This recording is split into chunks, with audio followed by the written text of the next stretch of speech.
Welcome to this edition of Transformation Thursday. We're so excited that you're here. Our goal is to be on this journey with you, a transformation journey that will lead you into your purpose. So we're excited that you're here. Today we want to talk about misplaced motives. About a year ago, I participated in a leadership program, and the presenter would ask us a question. His question was, what are you motivated by? What's your motivation? And most of the folks in the room gave the typical answer that I'm motivated by family or motivated by some other things that they deem was very, very important. But the presenter would go through and start talking about what really motivates people. And he highlighted 5 things that he suggested are our motivations. He said achievement is your motivation, or power, affiliation, security, or adventure. With achievement, he said that people are driven by success, driven by moving up the ladder. They're driven by status, and they are status seekers, and they often believe that their job or what they have provides for them some level of significance. And then he said there's others who are driven by power.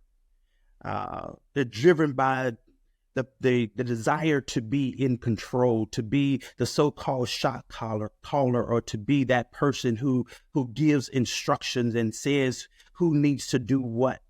They're driven by power. And then he said, though, there's some that are driven by affiliation. They're driven by who they're connected to. These are the groupies, the ones that are not really interested in being the man. They want to be next to the man or next to the woman. They find significance in the affiliation. And then he suggested to us that then there are some that are driven by security. They're driven by a desire for continuity and consistency and predictability. They want things in a certain place, in a certain order. They rely on the job that has security, or the 401k and what's in their savings account. And so they're driven by making sure that they are secure.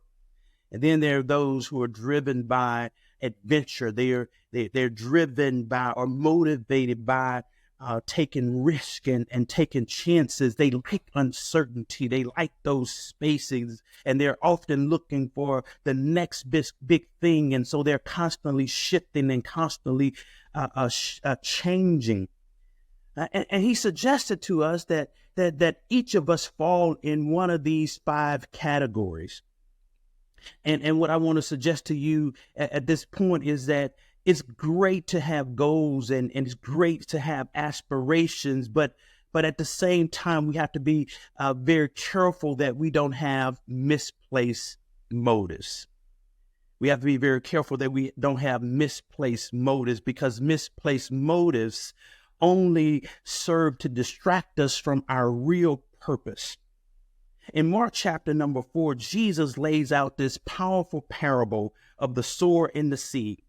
In his explanation of the story, he highlights in verse number 19 that the seed falls sometimes on thorny ground. The seed is a reference to his word for your life. It's your purpose. But sometimes his purpose is crowded out by the thorns that surround you in your life. He would highlight that some of those thorns, some of those things that crowd out your purpose, or the worries, the cares of this world. Those are the financial worries, the health worries, the relationship worries. These are those things that crowd out the purpose in your life. These are the worries, the cares. And so many of us are so concerned about the cares of this world. We're worried about so many different things. And he will go on to say that not only the worries and the cares, but then also the deceitfulness of riches. The deceitfulness of riches crowd out your purpose. It's where you're lulled into believing that you find significance in what you have. You find significance in wealth. You find significance in things, and having things is not a bad thing. It's not a bad thing to have wealth. It's not a bad thing to have things.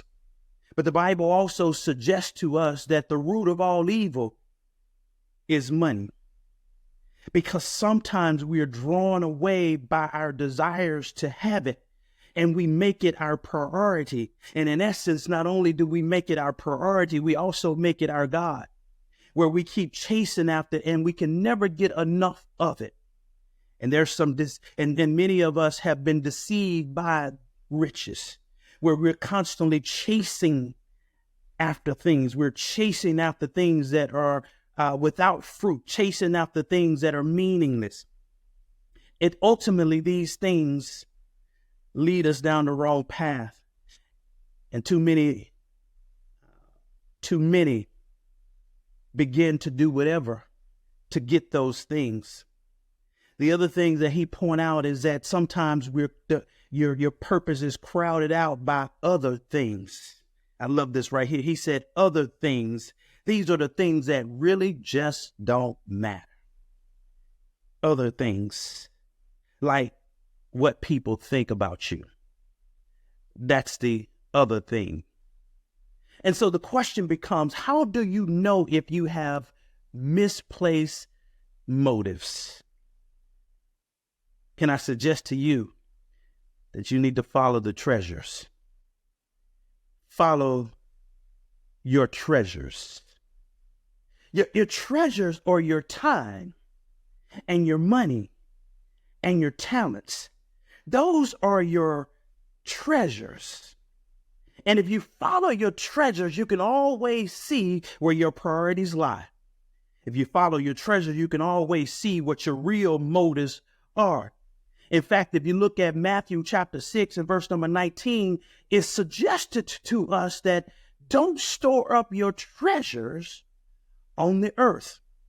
Don't store up your treasures on the earth. Why? Because they become useless. Why? Because this is that place where they're often destroyed. This is that place where people can come and take it away, because one day you can have it and the next day you won't, because you have stored your treasures in bad places. But when you invest in things like achievement and power and affiliation and security and adventure, you are making an unwise investment. These are things that are fleeting, but we need to make good investments and sound investments and be motivated by living a good life, a life of love, a life of service, a life of purpose. And so it's suggested to us to store up your treasures in living a good life, in living a life of purpose, a life of service. All these other things ultimately become simply weights that distract you and keep you from running your race. They keep you from your real purpose. That's our thought on this Transformation Thursday. Avoid misplaced motives.